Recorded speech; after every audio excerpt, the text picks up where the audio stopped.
what's up? Welcome back to another video. So today I'm going to be showing you how to make a parallax effect in Scratch. First, we want to delete the Scratch cat. Then we want to paint a new sprite. Then we're going to click on the square tool.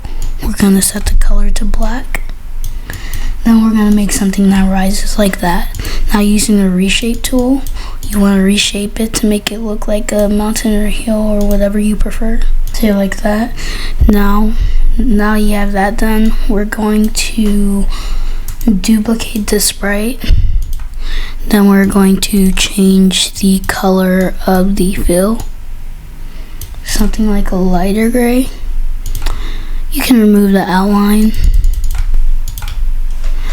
Now for the gray one, just going to name this front. Then for the black one, we're going to name this back. Now in the front, we're going to do a when green flag clicked, go to front layer.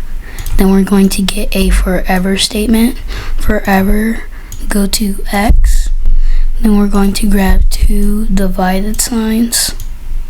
Then we're going to go to sensing. Then we're going to put mouse X divided by 10. Then mouse Y divided by 10. Now we're going to drag this code right here. Okay, now we're going to put 5 and 5. Now as you can see, we kind of have like this cool parallax 3D effect.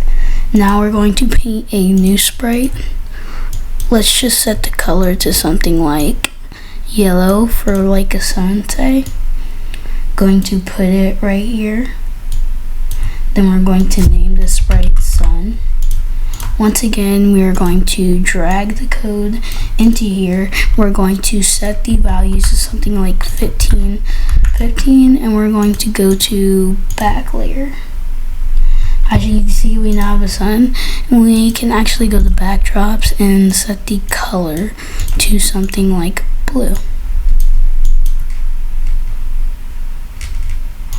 And if you want, you can just like lengthen these so that you won't run out of space and you'll just see a blue backdrop. But you still want to upscale it. Okay guys, I hope you liked the video on how to make a parallax effect. Be sure to like and subscribe, and bye. Oh, so you made it here. This is where I gave the explanation of how everything works. Basically, the objects, they move with your mouse at different speeds to create the illusion of depth.